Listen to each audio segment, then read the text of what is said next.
AI really doesn't distinguish between good quality and bad quality data. You want to try and put a rope of scope around the AI, if you like, to make sure that it's looking at the right stuff and that it's kite-marked and you trust it. Go and find your value case, work your way back to the data that feeds that, fix that first.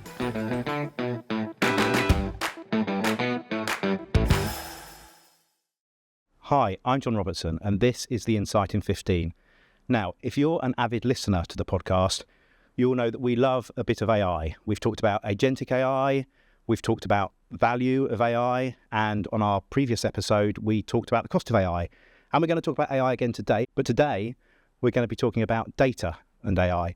And I'm joined by Chris Middlehurst, who's a partner in data and AI here at KPMG in the UK. Hi, Chris. Thanks for joining us. Good morning. No problem. So, Chris, we only have 15 minutes on the podcast, so we better get cracking. I guess the first question is, why are we talking about data and AI today? What's the issue organisations are having with that? Well, it's a good question, actually, and I talk to a lot of our clients about this. Look, everybody's on the hunt for value that's coming out of AI, and everyone's also racing to the top for AI as well. So they want to outcompete their competitors, and AI they see is the way of doing that. Now, fundamentally, AI works on great data. So the fact that they've only underinvested in data for many, many years is now causing them a slight challenge because they need to access it. It needs to be good quality in order to trust the outcomes that AI is bringing. So what does good quality data look like for AI? Because I have this picture that AI can just go and look at any data and kind of work with it. And it can. And therein lies a slight challenge, right? So AI really doesn't distinguish between good quality and bad quality data, but we as humans need to understand what we believe is good quality data, and we feed AI that data. So we like to use a term called kite-marked, which is when data has gone through a process that is quality checked, so you know that it's complete as far as it can be, you know that it's accurate, and you can verify its accuracy in the context of your own business, okay? And so if you can do that and kite-mark that data and then offer it up to an AI model, then at least you trust the input. What AI does with it after that is a different matter, and the data scientists, spend a lot of time trying to tweak those models to get the best outcome. But that's what we describe as good quality data. Okay. If I'm looking for AI to do a particular task for me or take on a process if it's kind of an agentic workflow, how do I determine what data I need to give AI access to? How do I go about doing that? Yeah. So there's a couple of things. So let's take a process in a business, for example. Most processes in business are well mapped out, and we understand the data that services that process, because data isn't just there for insights and AI, it's there to help you execute a process, okay? So we can look at each of the steps of a process, and we understand what we call the critical data elements that feed that process, that make it work, if you like. And that's your first point of call. It's work backwards and go and find the source of those critical data elements, number one. And then secondly, do you want to append any other data to enrich what that AI model is doing? And a good example might be weather data, which comes from outside of the company, but you bring it in, and then you pull all of that together into a context window effectively, and your AI points at that. But it is an important point that you don't let the AI model just look at everything. You want to try and put a rope of scope around the AI, if you like, to make sure that it's looking at the right stuff and that it's kite-marked and you trust it. I think of AI doing things really quickly, right? Quicker than maybe a person could do. Does that mean I need to have real-time data as well? Am I kind of running to keep up to feed like good quality data? No. So I mean, in some cases, real-time data is very useful. A good example of that might be in preventive maintenance. If you think of an oil rig, think of spinning equipment on an oil rig, and it's spitting out information all of the time. Now, capturing that real time is very useful because then AI is getting the data happening right at the minute, and it can understand how to prevent a failure. But 99% of the time, real-time data is not required, and it's quite expensive to get to it. I mean, you talked about kite marking. I think we've talked about sort of cleaning data. What goes into that? What is sort of kite-marked clean data? Well, if you think of data, and I'll give you an example of one particular type of data. Let's say customer data. Okay, so you're a commercial director in the business. You're looking at your customers all of the time. That customer data is made up of many attributes about you as a customer, and they're trying to understand more and more about you. So the attributes grow and grow as you go, right? So they've got your name and they've got your address and your age and the products you've bought and products you're likely to buy, and you're building this picture of a person all of the time. So first of all, we need to verify that you're a real person, and we can use various techniques to do that. We can check your email address, we can check against different data sources. So if we can validate you're a real person, we know that it's an accurate record. And then we need to understand how many of the fields that we're collecting about you are empty. And if there's lots of them, that's probably not a great quality data set. So we try and enrich that data with as much data as we possibly can to learn more about you, right? So that's enrichment and completeness of data. And then the next one might be timeliness. So when did you last update that record and check it, right? And it's basically a checklist, John. So we go through that checklist and we say, at this point in time, we're happy that we've done everything we can to make sure that that customer record is accurate. So let's kite-mark that and let's put that in the pool that AI can look at. You've been talking about we do this. Who is the we who's going and kite-marking? Because this sounds like quite a mammoth operation. It is.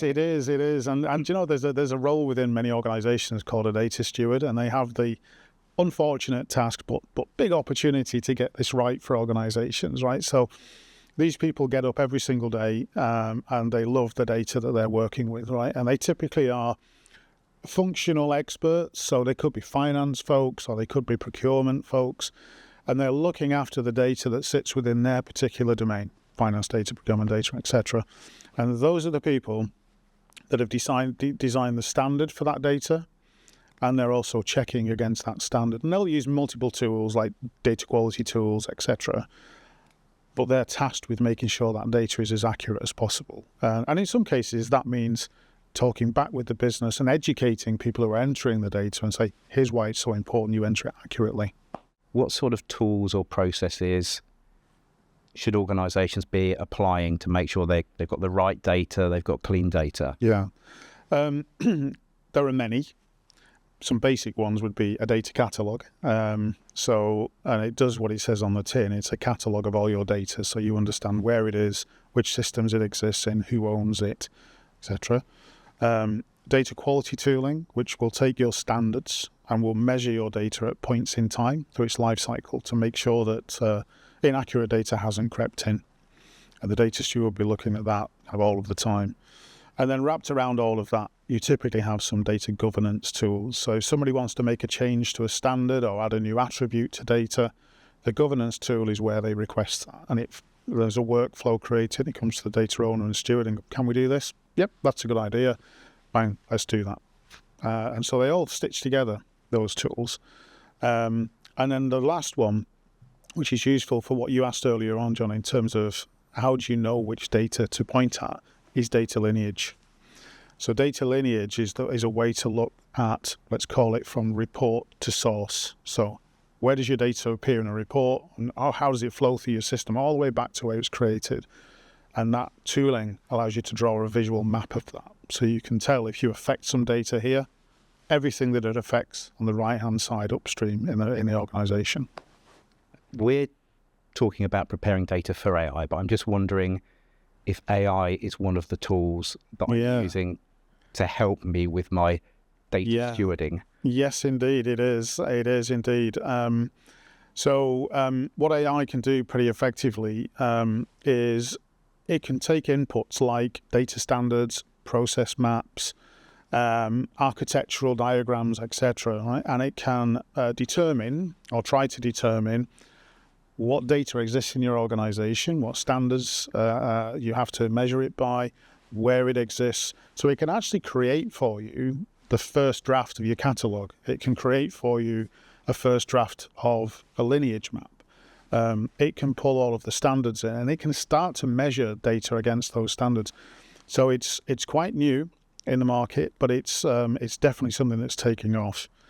And the second point of this is AI can be useful to clean data as well.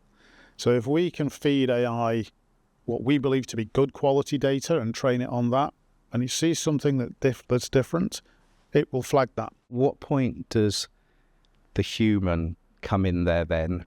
If you've got the sort of the AI creating the lineage, the AI checking the data that another AI has sourced to say it wants to use.